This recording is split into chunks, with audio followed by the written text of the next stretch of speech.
조선 역사에서 가장 비극적인 왕비 중 한 분으로 기록될 수 있었음에도 불구하고 그 이름조차 낯설게 느껴지는 한 여인이 있습니다.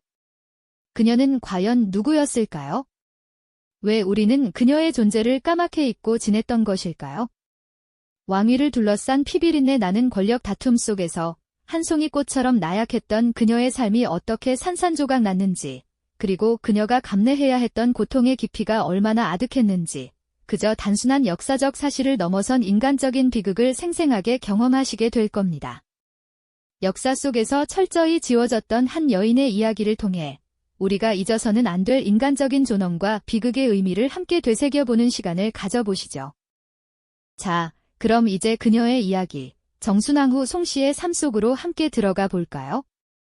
시간은 바야흐로 조선의 한창이던 시대로 거슬러 올라갑니다. 1440년, 명망 높은 가문에서 한 아이가 태어났으니 바로 훗날 단종의 왕비가 될 송씨였습니다. 그녀의 아버지는 영의정을 지낸 송현수였죠. 어린 시절부터 총명하고 온화했던 그녀는 15의 나이에 단종의 왕비로 간택되며 궁궐의 주인이 됩니다. 풋풋한 17살의 어린 단종과 16살의 정순왕후. 그들은 어쩌면 평범한 젊은 부부처럼 궁궐이라는 거대한 울타리 안에서 짧지만 꿈결 같은 행복을 누렸을지도 모릅니다. 함께 마주 앉아 책을 읽고 서로에게 기댈 수 있는 유일한 존재였을 테니까요. 그들의 혼례식은 화려한 궁중 예법에 따라 성대하게 치러졌고 수많은 축복 속에 두 어린 영혼은 새로운 시작을 알렸죠. 궁궐은 마치 봄날의 꽃밭처럼 아름다웠습니다. 수많은 전각들이 화려한 단청으로 빛나고 대돌 위에는 왕실의 위엄이 서린 듯한 궁궐의 풍경은 그 자체로 한 폭의 그림 같았죠. 어린 왕과 왕비는 그 속에서 순수한 사랑을 키워나갔을 겁니다. 하지만 그 화려하고 평화로운 시간 속에도 어딘가 모르게 스며드는 불길한 기운이 있었으니 그것은 바로 왕실의 깊숙한 곳에서부터 싹트고 있던 권력 암투의 그림자였습니다. 어린 왕 단종의 어깨 위에 놓인 무거운 왕관은 이미 그의 숙부인 수양대군, 훗날의 세조의 차가운 시선을 피할 수 없었죠. 마치 거대한 폭풍전의 고요함처럼 겉으로는 평화로워 보였지만 그 이면에는 날카로운 칼날이 번뜩이는 듯한 긴장감이 감돌고 있었던 겁니다. 어린 단종의 얼굴에는 어딘가 모를 불안감이 서려 있었고 정순왕후 역시 순수한 눈빛 속에서도 어렴풋한 염려를 감추지 못했던 것 아닐까요? 그녀는 아마도 궁궐의 높은 담장 너머에서 불어오는 차가운 바람을 느끼며 알 수 없는 두려움에 사로잡혔을지도 모릅니다. 이 불안한 평화는 과연 언제까지 지속될 수 있었을까요? 그들의 순결한 시작 위로 드리워진 검은 그림자는 이제 막 첫걸음을 뗀 두 어린 부부의 앞날을 예측할 수 없는 미궁 속으로 몰아넣고 있었습니다. 폭풍전의 고요함은 더욱 깊어지고 있었고 곧이어 닥쳐올 거대한 소용돌이의 전조는 이미 궁궐 곳곳에 스며들어 있었죠. 어린 왕과 왕비에게 드리워진 불안의 그림자는 마치 먹구름이 서서히 하늘을 뒤덮듯 점점 더 짙고 거대해지고 있었죠. 고요했던 궁궐은 어느새 거대한 폭풍의 전야처럼 숨막히는 긴장감에 휩싸여 갔습니다. 겉으로는 평화로웠지만 그 이면에는 날카로운 칼날이 번뜩이는 긴장감이 감돌았죠.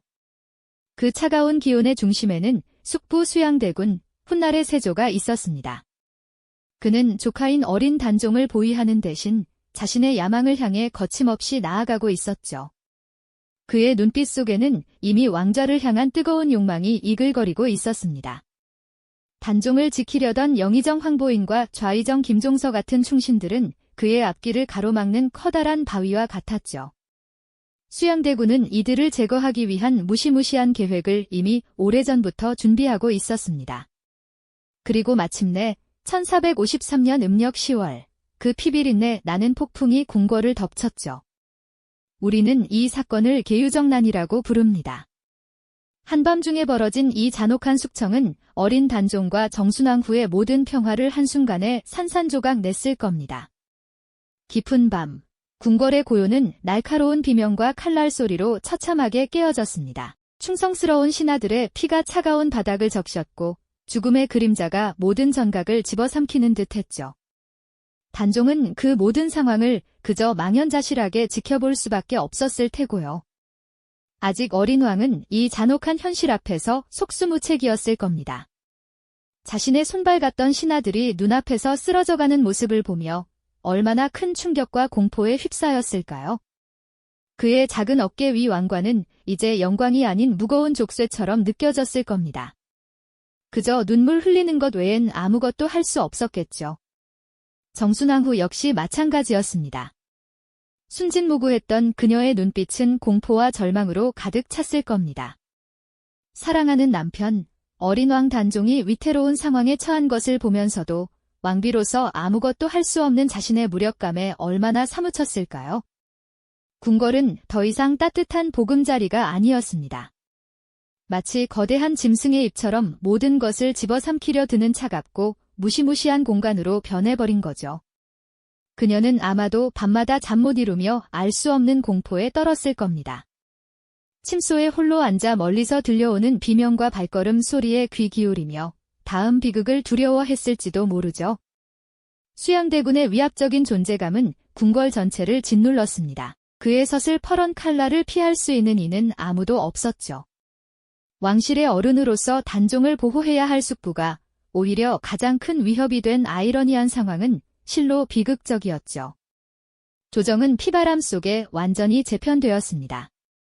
수양대군에게 반대하거나 눈밖에 난 신하들은 가차없이 숙청되었고 오직 그의 편에 선 자들만이 새로운 권력의 중심에 서게 되었죠. 공포는 궁궐의 공기가 되어 모든 이의 숨통을 조여왔습니다. 어린 단종은 이제 이름뿐인 왕이었죠. 모든 실권은 수양대군의 손에 넘어갔고 그는 허수아비 왕으로 전락하고 말았습니다. 정순왕후는 그런 남편을 보며 깊은 절망감에 빠져들었을 겁니다. 그들의 순결했던 사랑은 이제 거대한 정치적 폭풍 속에서 산산이 부서질 위기에 처했죠. 어린 나이에 감당하기엔 너무나 가혹한 현실이었고요. 계유정난은 단순한 정변이 아니었습니다. 그것은 한 어린 왕의 운명을 송두리째 뒤바꾸고 한 왕비의 삶을 파멸로 이끈 비극의 서막이었죠. 평화로웠던 시절은 이제 아득한 꿈처럼 사라지고 그들 앞에는 오직 고통과 시련만이 기다리고 있었던 겁니다. 수양대군이 피바람을 일으키며 권력을 완전히 장악하고 난 뒤 어린 단종은 명색뿐인 왕좌에 앉아 있었지만 그의 모든 결정은 숙부의 그림자 아래서만 겨우 의미를 가질 수 있었죠. 마치 실을 끊어버린 꼭두각시처럼 그의 의지는 더 이상 존재하지 않았던 겁니다. 결국 더 이상 버틸 수 없는 살벌한 압박감 속에서 단종은 숙부에게 왕위를 넘겨줄 수밖에 없었습니다. 15살의 어린 나이에 그는 스스로 왕위에서 물러나 상왕이 되라는 비극적인 결정을 강요받았던 것이죠. 이는 단순한 양위가 아니라 실질적으로는 모든 권한을 빼앗긴 강제적인 퇴위나 다름없었습니다. 그리고 새로운 왕위에 오른 수양대군은 이제 세조라는 이름으로 명실상부한 권력의 정점에 서게 됩니다. 조선의 왕실주의는 완전히 바뀌어버렸고 궁궐에는 새로운 피의 기운이 감돌기 시작했으며 공포는 더욱 짙어졌습니다. 그러나 이것이 단종과 정순왕후의 비극에 마침표를 찍은 것은 결코 아니었습니다. 세조는 자신의 왕위를 더욱 확고히 하고자 언제든 잠재적인 위협이 될 수 있는 살아있는 단종을 눈의 가시처럼 여겼죠. 마치 언제 터질지 모르는 시한폭탄처럼요. 결국 상황의 자리마저 위태로워졌고 단종은 노산군이라는 초라한 신분으로 강등되어 정든 궁궐 밖으로 내쳐지는 비참한 신세가 되고 맙니다. 그리고 마침내 영월이라는 멀고 낯선 땅으로 유배를 떠나야 했습니다. 한때 조선의 어린 왕이었던 그가 초라한 행색으로 궁궐을 떠나던 그날 정순왕후의 심장은 갈갈이 찢어지는 듯했을 겁니다. 사랑하는 남편이 모든 것을 잃고 낯선 유배지로 끌려가는 모습을 망연자실하게 지켜봐야만 했으니까요. 그들의 순수했던 사랑은 이제 거대한 폭풍우 속에서 산산이 부서져버린 유리 조각 같았고 더 이상 되돌릴 수 없었죠. 정순왕후 역시 이 거대한 비극의 소용돌이를 피할 수 없었죠. 남편 단종이 폐위되자 그녀 또한 왕비의 자리에서 강제로 내려와 궁 밖으로 쫓겨나는 비참한 신세가 되었습니다. 한순간에 모든 것을 잃고 화려했던 궁궐 생활 대신 이름 없는 여인으로서의 초라한 삶을 감내해야 했죠. 왕비의 존귀한 신분은 박탈되었고 그녀의 이름 앞에는 더 이상 정순왕후라는 빛나는 칭호가 붙지 않았습니다.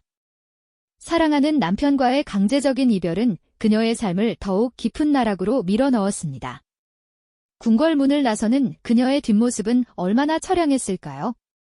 멀어져 가는 궁궐을 뒤돌아보는 그녀의 눈빛 속에는 슬픔과 절망, 그리고 다시는 돌아갈 수 없는 과거에 대한 애틋함이 가득했을 테죠.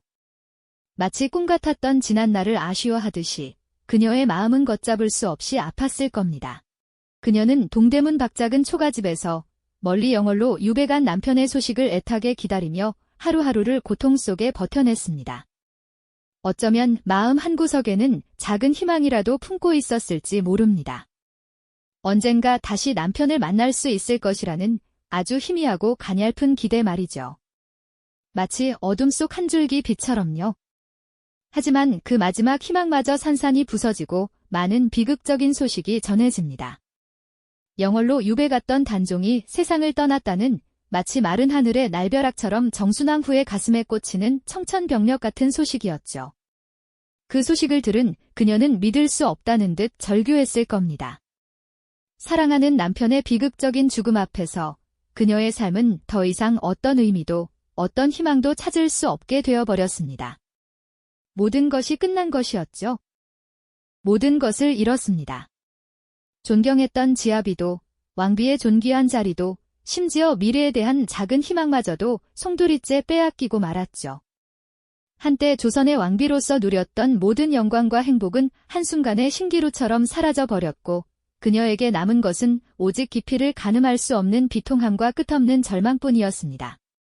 남편의 죽음 소식을 듣고 오열하는 정순왕후의 모습은 한 인간이 감당할 수 있는 비극의 한계를 여실히 보여주는 듯했죠. 그녀의 절규는 차가운 역사의 기록 속에 묻혀버렸지만 그 속에는 한 여인이 겪어야 했던 처절한 고통과 슬픔이 고스란히 담겨 있었을 겁니다. 이제 그녀는 홀로 남겨진 채 기약 없는 고독과 싸워야 하는 기구한 처지가 되었던 것이죠. 살아남았지만 그 삶은 이미 죽은 것과 다름없었을 테니까요. 그 고통은 이루 말할 수 없었을 겁니다. 그 고통은 이루 말할 수 없었을 겁니다. 세상의 모든 희망이 사라진 듯한 암흑 속에서 그녀는 오직 자신과의 싸움을 이어가야만 했죠.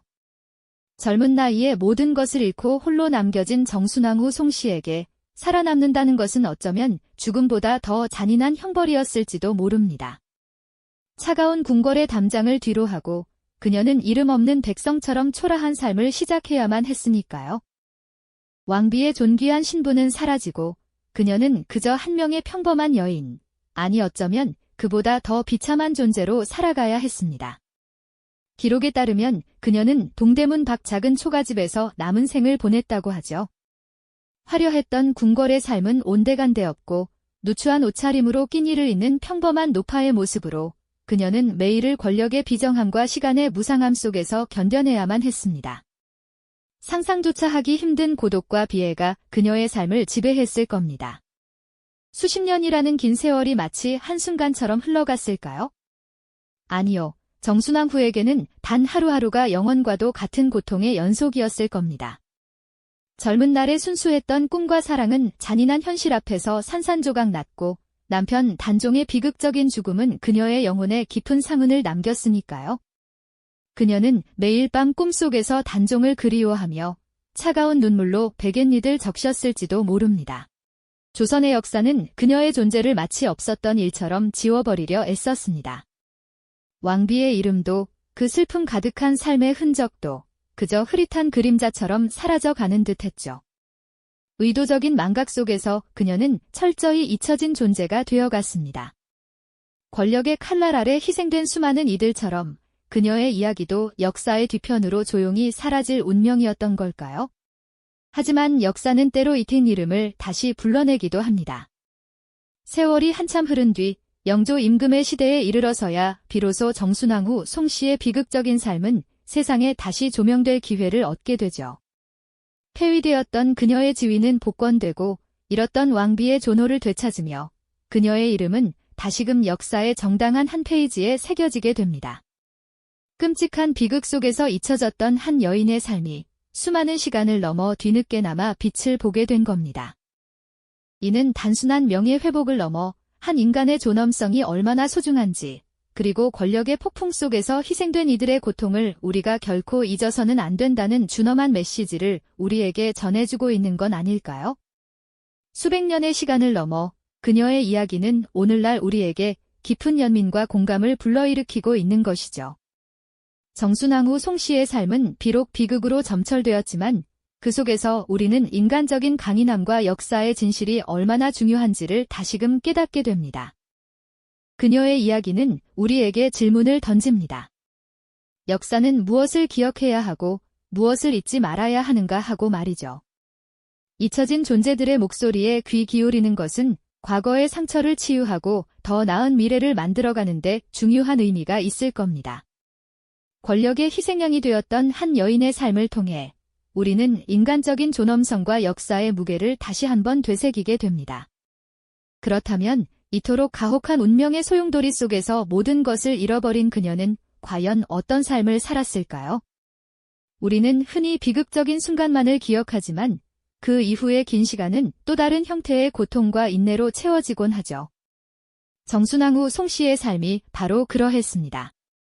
왕비의 자리에서 폐위된 후 그녀는 수십 년간 초라하고 고독하게 세상의 변두리에서 살아가야 했습니다. 궁궐의 화려함은 온데간데 없이 사라지고 동대문 밖 작은 초가집 한 칸이 그녀의 전부가 되었습니다. 정순왕후라는 이름 대신 그저 송씨로 불리며 혹은 그마저도 잊힌 채 그녀는 하루하루를 버텨냈죠. 왕비의 손으로 비단옷을 짓던 시절은 아득한 꿈처럼 멀어지고 거친 삼배를 짜고 염색하며 시장에 내다 파는 일이 그녀의 고단한 일상이었습니다. 스스로 생계를 꾸려나가야 했던 패비의 삶은 권력의 정점에서 나락으로 떨어진 한 인간이 감내해야 할 처절한 현실을 그대로 보여주는 듯합니다. 그녀의 곁에는 누구도 없었을 겁니다. 고요하고 쓸쓸하고 끝없이 이어지는 고독 속에서 그녀는 과연 무슨 생각을 하며 세월을 보냈을까요? 잊혀진 남편을 그리워하고 빼앗긴 어린 시절을 회상하며 어쩌면 이 모든 비극이 끝나기를 간절히 바랐을지도 모릅니다. 하지만 그런 희망조차 사치였겠죠. 그녀의 존재는 마치 흐르는 강물에 던져진 작은 돌멩이처럼 역사의 큰 물결 속에서 흔적도 없이 사라져가는 듯 보였습니다. 그녀의 이름은 역사의 기록에서 철저히 지워졌습니다. 단종을 몰아내고 왕위에 오른 세조, 즉 수양대군의 입장에서는 폐위된 왕비의 존재 자체가 자신의 정통성을 위협하는 불편한 진실이었을 테니까요. 그래서 그녀는 의도적으로 망각되어야 할 인물이 되었고 그 어떤 기록에도 제대로 언급되지 않은 채 마치 처음부터 존재하지 않았던 사람처럼 취급되었죠. 왕실의 족보에서도 공식적인 역사서에서도 그녀의 이름은 찾아보기 어려웠습니다. 한때 왕비였던 여인이 이토록 철저하게 지워질 수 있다는 사실이 그저 놀라울 따름입니다. 이는 단순히 기록의 누락을 넘어 권력이 과거를 어떻게 재단하고 조작하는지, 그리고 그 과정에서 한 개인의 삶과 존엄성이 얼마나 쉽게 훼손될 수 있는지를 여실히 보여주는 대목이 아닐까요? 그녀는 살아있었지만 역사 속에서는 죽은 존재였던 셈입니다. 그렇게 수십 년의 세월이 흐르고 마침내 역사의 정의가 뒤늦게나마 빛을 발하는 순간이 찾아옵니다. 바로 영조 임금대에 이르러서였죠. 영조는 단종의 복권을 추진하면서 비극적인 운명을 함께했던 정순왕후 송씨의 명예 또한 되찾아주려 했습니다. 오랜 세월 잊혀졌던 그녀의 이름은 다시금 왕비의 자리로 되돌려졌고 정순이라는 시호가 내려졌으며 마침내 그녀의 묘소도 왕비의 예에 맞춰 정비되었습니다. 이는 단순한 복권의 의미를 넘어섭니다. 권력의 칼날 아래 쓰러져간 한 여인의 삶에 대한 뒤늦은 위로이자 역사가 마땅히 기억해야 할 진실을 바로잡으려는 노력이었을 겁니다. 그녀의 이름이 다시 기록되고 사람들의 입에 오르내리게 되었을 때 망각 속에 갇혀있던 정순왕후의 고독한 영혼은 비로소 깊은 안식을 찾았을지도 모른다는 생각을 해봅니다. 역사는 때때로 냉혹하지만 결국에는 진실을 기억하려는 노력을 멈추지 않는다는 것을 보여주는 상징적인 순간이기도 하죠. 그녀의 초라했던 삶과 뒤늦게 찾아온 명예회복은 우리에게 많은 것을 이야기해줍니다. 영조의 복권 조치는 단순히 잊혔던 이름을 되찾아주는 것을 넘어섭니다.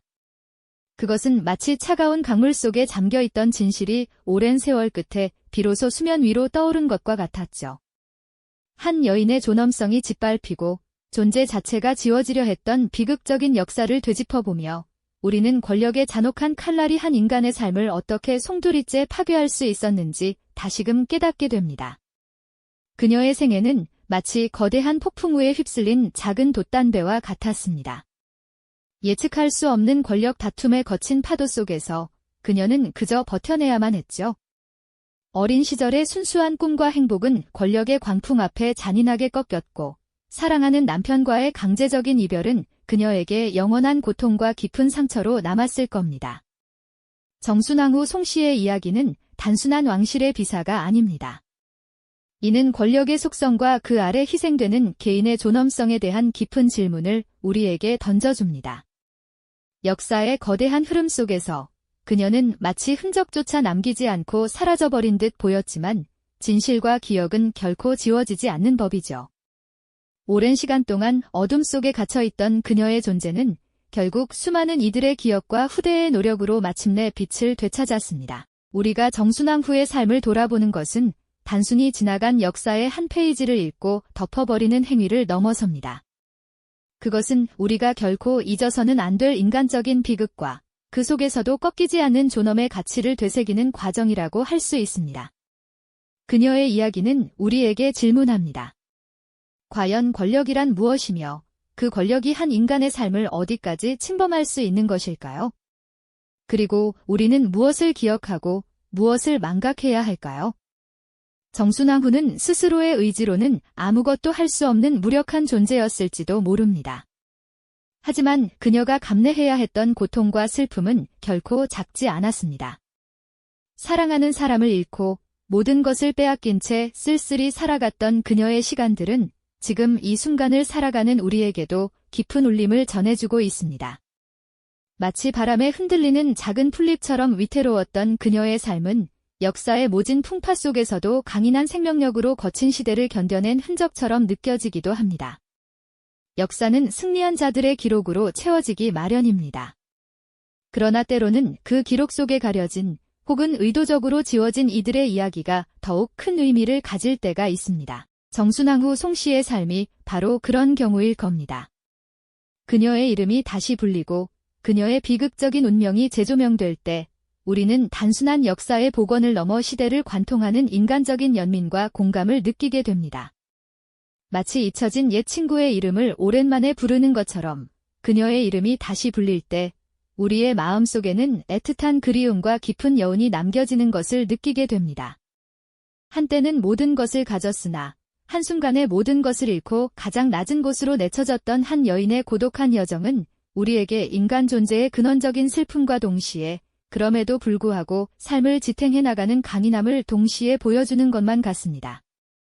그녀가 겪었던 고난은 단지 조선시대의 특정 사건으로만 치부할 수 없는 시대를 초월하는 보편적인 메시지를 담고 있습니다.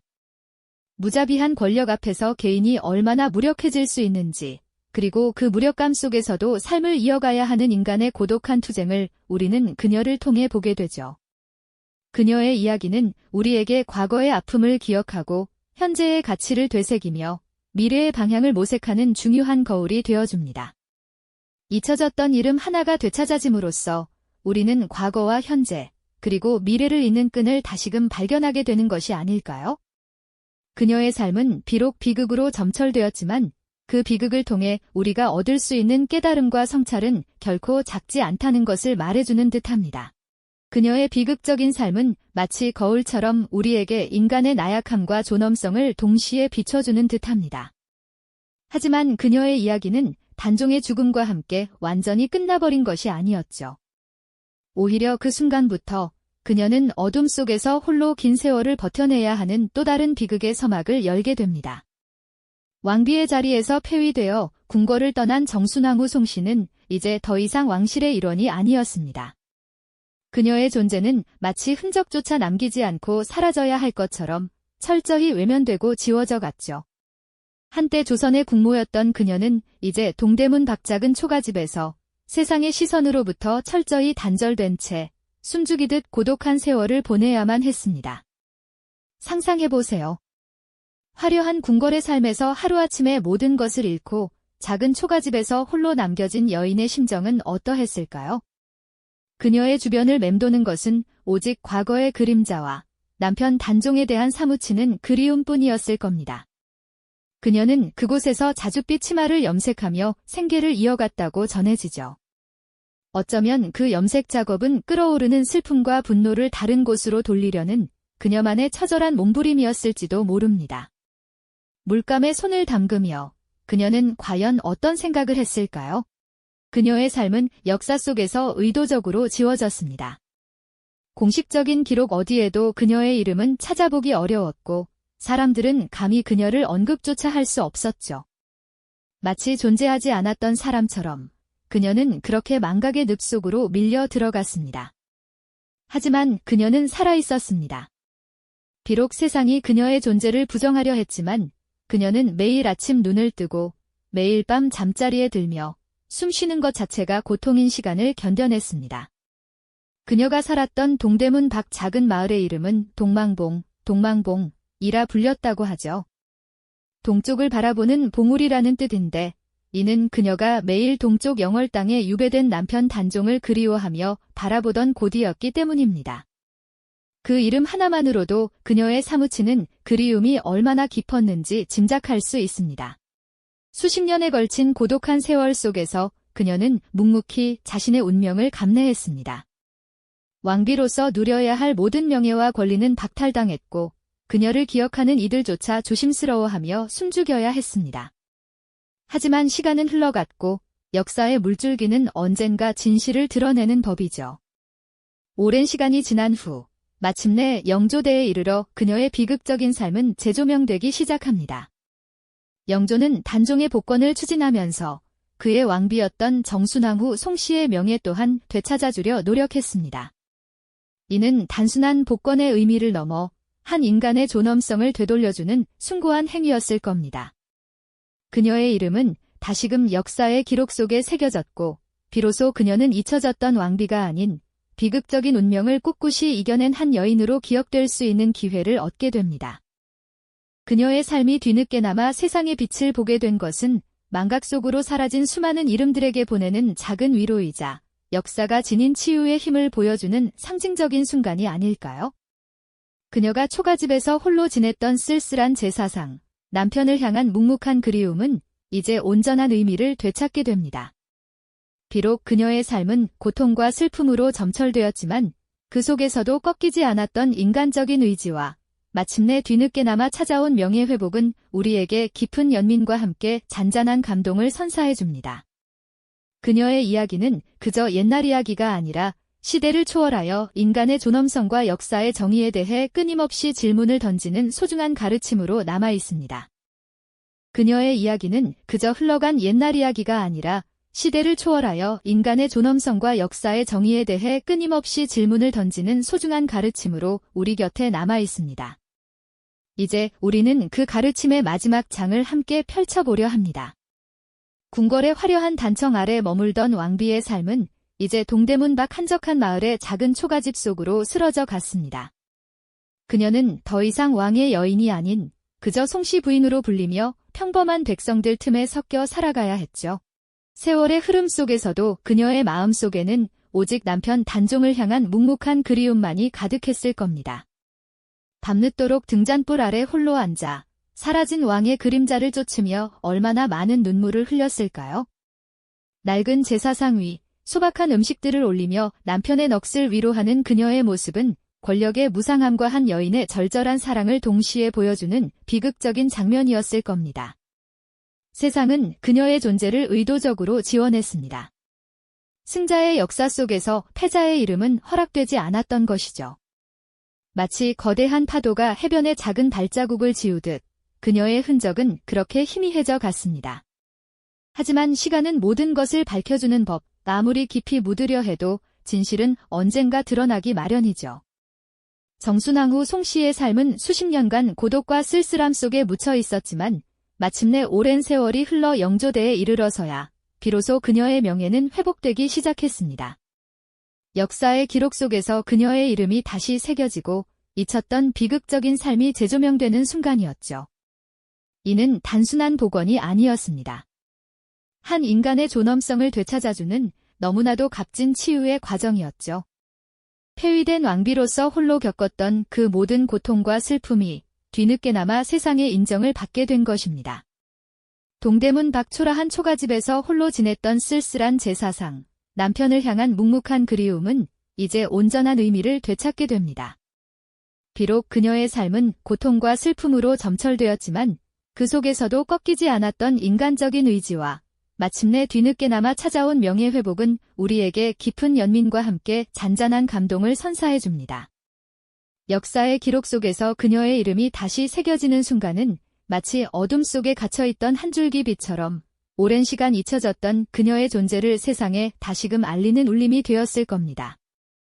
정순왕후 송씨의 이야기는 그저 한 왕비의 비극을 넘어 권력이라는 거대한 폭풍 앞에서 한없이 나약했던 한 인간의 삶이 어떻게 파괴될 수 있었는지, 그리고 역사 속에서 의도적으로 지워진 존재들이 겪어야 했던 고통이 얼마나 깊었는지를 생생하게 보여줍니다. 우리는 그녀의 삶을 통해 우리가 망각해서는 안 될 인간적인 존엄성과 비극의 의미를 다시 한번 깊이 되새기게 됩니다. 그녀의 잊혀진 삶은 오늘날 우리에게 역사가 무엇을 기억해야 하고 무엇을 잊어서는 안 되는지에 대한 중요한 질문을 던져줍니다. 오랫동안 잊혀졌던 그녀의 이름이 오늘날 다시 불릴 때 우리는 단순한 역사의 복원을 넘어 시대를 관통하는 인간적인 연민과 깊은 공감을 느끼게 될 것입니다. 정순왕후 송씨의 삶은 우리에게 깊은 울림을 주며 진정한 역사의 의미를 되묻는 소중한 기회가 됩니다. 그녀의 이야기는 영원히 기억될 인간 존엄성의 숭고한 증거로 남을 것입니다. 이 영상이 도움이 되셨다면 좋아요와 구독 부탁드립니다. 여러분의 응원이 제게 큰 힘이 됩니다. 다음 영상에서도 더 유용한 정보를 공유하겠습니다. 감사합니다.